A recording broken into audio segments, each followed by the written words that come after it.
kembali lagi ya dengan saya yang biasa disapa Domi gitu. Di sini saya ada dapat satu unak-unak atau satu pertanyaan gitu kan dari kawan-kawan gitu. Kenapa sih kita harus berbicara soal daerah gitu? Apa pentingnya sih? Apa untungnya bagi kita gitu kan? Terus buat apa kita berbicara soal daerah gitu? Oke, mungkin kita berangkat dari salah satu hal di mana kita kalau flashback kembali itu kita lihat leluhur gitu kan. Kenapa di sini saya tertarik untuk berbicara soal daerah? Karena setahu saya harga mati dan tidak bisa ditukar itu adalah tanah gitu. Tanah yang diwariskan oleh leluhur itu. Yang lain harganya boleh berubah-ubah gitu. Bisa naik, bisa turun, bisa dimanipulasi lah berbagai macam halnya gitu. Nah, cuman kalau tanah dia akan begitu, seperti itu dan tidak akan berubah gitu. Dan harganya dari dekade ke dekadenya itu semakin mahal, semakin banyak yang ingin merebutnya gitu kan. Atau gambaran jelasnya bahwa kita anak asli leluhur sendiri sudah mulai kehilangan hak-hak soal daerah kita gitu. Jadi mungkin di sini saya mulai berangkat dari profilnya dulu ya mungkin. Di sini ya sudah jelas kita base-nya itu di IMY gitu kan, Ikatan Mahasiswa Yalimu Jawa Barat. Ya saya tidak mungkin beralih ke kabupaten lain dulu gitu. Atau tidak mungkin berbicara soal kabupaten lain. Saya akan berbicara lebih kepada Kabupaten Yalimu itu sendiri ya gitu kan. Kepada Kabupaten Yalimu. Kabupaten Yalimu ya kalau kita mau lihat Kabupaten Yalimu itu ada di sampingnya Kabupaten Jayawijaya. Dulu kita dibuat Kabupaten Pemekaran atau induk kita itu dulu di Jayawijaya gitu, Kabupaten Jayawijaya. Terus kita di Kabupaten Yalimu dimekarkan tahun 2008 gitu kalau nggak salah gitu. Terus kita berada di Provinsi Papua. Di Papua kan ada Provinsi Papua Barat dan Provinsi Papua ya. Kita ada di Provinsi Papua gitu. Kabupaten Yalimu, Provinsi Papua gitu. Dan Pulau Papua itu mungkin sedikit gambaran profilnya ya, tidak terlalu panjang lebar gitu. Soalnya kita bukan mau menjelaskan profilnya di sini. Oke, terus di sini ada keadaan kabupaten ya. Kalau di sini mungkin saya gambarkan keadaan kabupatennya itu lebih kepada visual gitu kan, visual dan informasi yang saya terima gitu terkait keberlangsungannya langsung di sana seperti apa saya belum melihat langsung gitu. Tapi melalui informasi ya dari media, dari kawan-kawan yang lain. Kalau mau dibilang untuk keadaan kabupatennya ya sekarang ya di waktu sekarang kita masih disibukkan oleh partai politik gitu, yang dimana saya merasa tersentuh pada saat berbicara ke masyarakatnya gitu. Ya kan kita tidak ingin sampai masyarakatnya terjadi apa-apa gitu kan. Karena partai politik ya biarkanlah di partai politik, masyarakat ya tetaplah kita harus berkebun, kita harus bekerja. Kita harus terus bergerak untuk bisa menjalankan ya melanjutkan hidup, menjaga tanah gitu. Ya itu kalau keadaannya di sana ya kalau mau dibilang sekarang dari situasi corona ya semua baik-baik saja gitu kan di sana. Tidak ada hal yang tidak diinginkan terjadi gitu. Setahu saya kondisinya masih baik, cuma masih memanas soal partai politiknya gitu. Lanjut lagi mungkin soal sosial ya. Kalau sosial ini kan berbicara lebih kepada masyarakatnya gitu kan. Iya mas, masuk. Ulah. Kamu rekam? Iyo, kau duduk di situ kau dengar tuh. Ya, kita kedatangan tamu Mas Victor. Hai dulu, Mas. Halo semuanya. Sorry, baru bangun. Yuk. Subali, ulah. Kari ini koyang-koyang saja. Oke, kita lanjut lagi ya. Kalau kondisi sosial gitu kan. Mungkin ini kita berbicara terkait kondisi sosial itu di mana ya, salah satu Kabupaten Yalimu ini kan bukan hanya berarti kita ini asli daerah saja yang tinggal, tapi banyak masyarakat situ ya.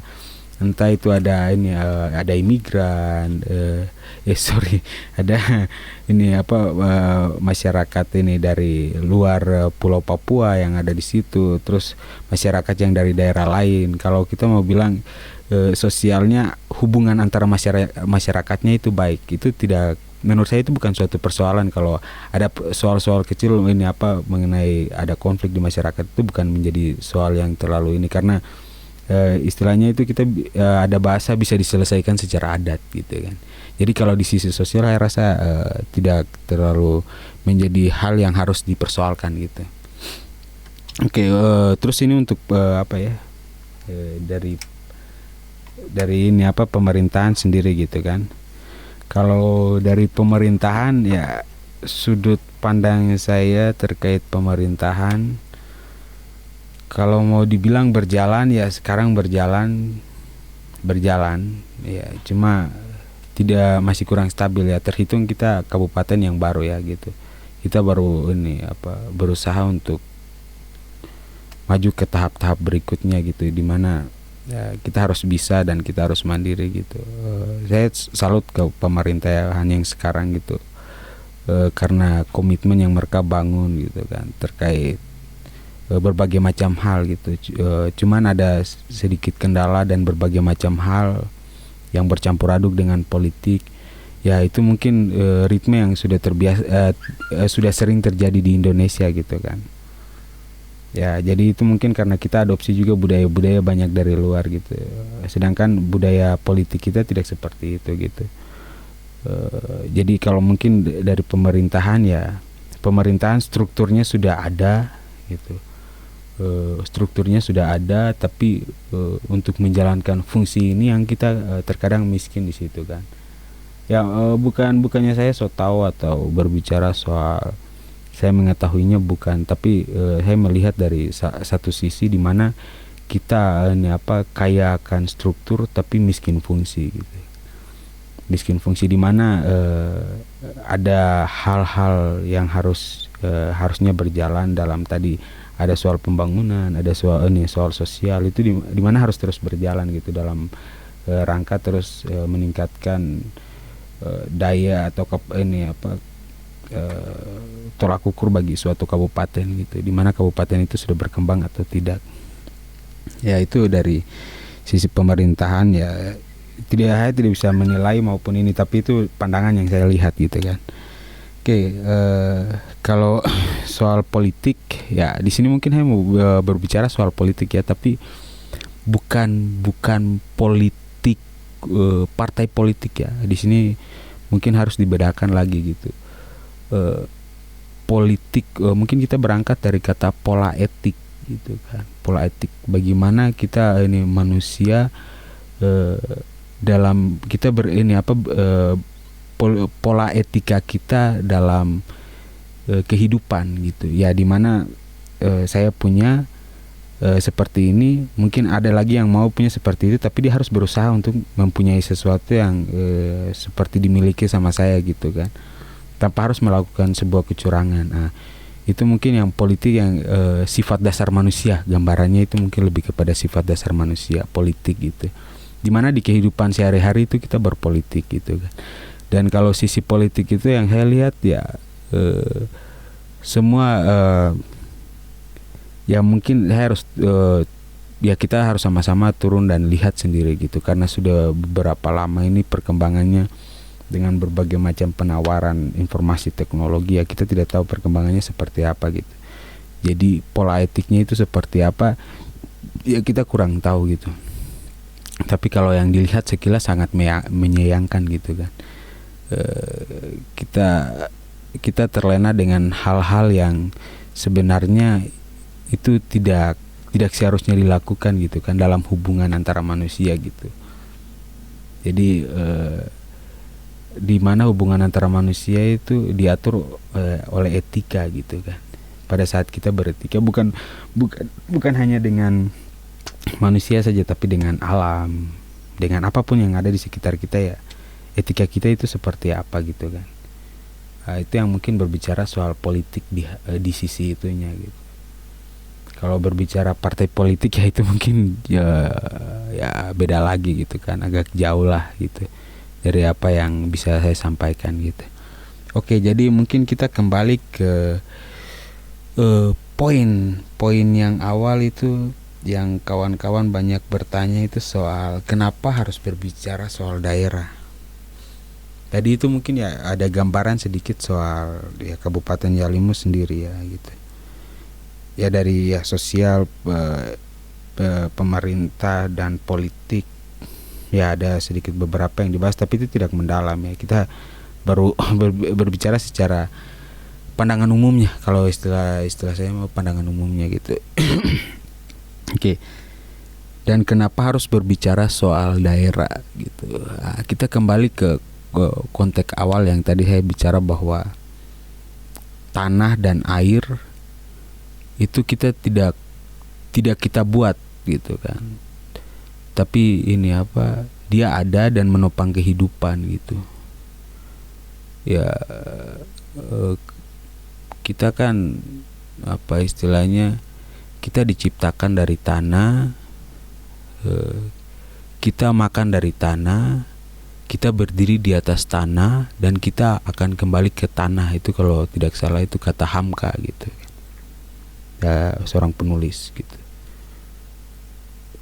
ya. Dari kata itu saja berarti berawal sampai berakhir kita akan menyebutkan tanah gitu. Tanah dimana di situ ada air penyuplai oksigen gitu, dimana pada saat kita menabur benih di dalam tanah dan disirami oleh air, akan bertumbuhlah sebuah kehidupan gitu kan.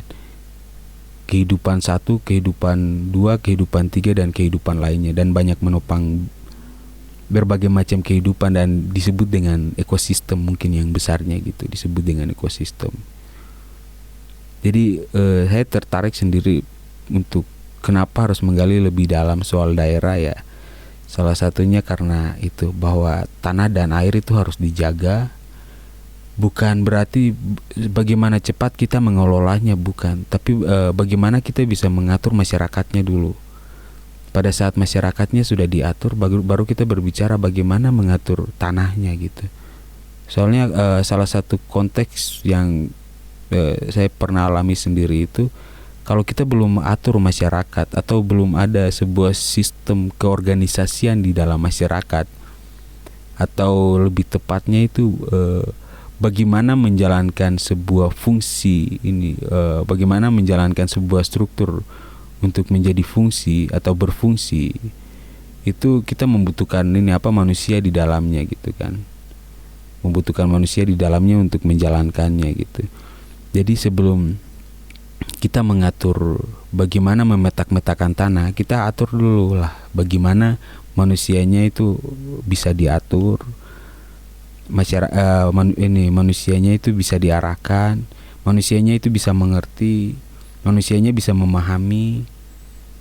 Dan kita berbicara lah bagaimana mengatur tanah. Karena kalau berbicara soal tanah, kalau berbicara ke daerah saya sendiri ya, Kabupaten Yalimu, itu kan kita kenal ini apa, saya sendiri mengenal bahwa ada itu namanya tanah adat, wilayah ini apa, ulayat gitu kan, dibagi atas ini suku, atas ya dibagi atas marga, dibagi atas keluarga gitu kan, dimana kita harus ini menghormati nilai-nilai leluhur gitu, karena bukan dipindahkan secara mudah, tapi atau bukan dibuat, itu hanya dijaga oleh kita gitu kan. Jadi bagaimana yang leluhur jaga dari dulu sampai sekarang, pindah ke ini apa, nenek moyang kita, dan nenek moyang kita pindah ke kakek nenek kita gitu kan, dan dari kakek nenek kita pindah ke ayah ibu kita, dan ayah ibu kita nanti pindah ke kita akan seperti apa gitu. Setidaknya di zaman yang modern ini, atau dikenal dengan zaman milenial ya, kita harus bisa punya suatu visi ke depan yang bisa melihat bagaimana rangkaian ini akan berlangsung, bagaimana bisa membuat sebuah sistem, bagaimana bisa membuat struktur organisasi terhadap masyarakatnya dulu. Bukan berbicara bagaimana kita mengelola sumber daya alamnya, tapi bagaimana kita mengatur ritme rangkaian dari masyarakat yang mempunyai wilayahnya gitu. Jadi masyarakat itu yang nanti akan bertanggung jawab terhadap wilayahnya, bukan pemerintah, bukan investor atau segalanya, tapi masyarakat itu yang akan mengatur terkait wilayah, warisan-warisan dari leluhurnya gitu. Jangan sampai orang lain yang masuk mengelola dan besok itu menjadi musibah atau bencana bagi orang yang bagi orang yang punya wilayah sendiri gitu kan. Jadi di sini hanya menyampaikan beberapa hal tentang itu, karena kalau pengalaman pribadi, tanah dan air itu yang harus dijaga gitu. Kita manusia itu kita akan lahir, akan mati, dan akan berganti. Kalau tanah dan air kita akan wariskan. Kita tidak akan mewariskan uang, kita tidak akan mewariskan baju, tidak akan mewariskan rumah, tidak. Tapi yang kita wariskan itu tanah dan air. Ya, kenapa kita harus berbicara daerah? Pada dasarnya daerah ini kalau dari sudut pandang saya itu daerah lebih kepada tanah dan airnya. Dan di dalam situ ada skema atau rangkaian budaya yang sudah mengatur gitu kan, adat istiadat. Itu yang harus diperkuat gitu kan, agar kita bisa menyadari sendiri di mana tempat kita mencari makan, tempat kita berdiri, dan nanti tempat kita akan suatu saat akan dikubur juga di situ gitu. Dan mudah-mudahan itu akan terjaga sampai mungkin anak cucu kita lagi sampai ke bawah gitu. Dan jangan biarkan orang lain yang datang duduk gitu. Biar kita sendiri yang harus adalah gitu. Karena kalau kita berbicara soal bagaimana mengelola tanah, dampak besarnya itu akan dialami oleh anak cucu gitu. Bagaimana kita berbicara soal masyarakatnya dulu gitu. Tanahnya itu nanti akan mengikuti gitu. Tanahnya tidak akan berubah, dia tetap begitu. Tapi bagaimana kita mengatur manusianya dulu agar anak cucu kita mereka bisa menerima sesuatu hal yang setidaknya bisa dinikmati apa yang kita nikmati sekarang gitu. Walaupun jauh dari kesempurnaan, tetapi setidaknya kita masih memiliki hak asasi yang mendasar gitu kan. Ya, yang mendasar ya asasi gitu kan. Dimana kita bisa makan, kita bisa tidur dengan tenang, kita bisa melakukan aktivitas yang kita inginkan, dan kita masih bisa bernafas. Oke. Mungkin terlalu mendalam dan terlalu dramatis ya. Saya juga kadang suka bawa-bawa perasaan ke dalam, sorry. Ya, jadi sekilas jaga terus tanah leluhur gitu. Tidak usah jauh-jauh ke Jakarta, tidak usah jauh-jauh ke Malaysia, tidak usah jauh-jauh ke Amerika. Daerah kabupaten kita yang kecil itu saja kita hanya baru lewat jalannya. Sudah belum kita masuk ke goanya, sudah belum kita masuk ke sungainya, ikuti sungainya, sudah belum kita naik ke gunungnya. Mungkin dari situ baru kita bisa tahu rasa cinta terhadap tanah dan air gitu. Sebelum kita melihat semuanya, kita jangan belajar cinta tanah air dari orang lain. Kita harus melihatnya sendiri.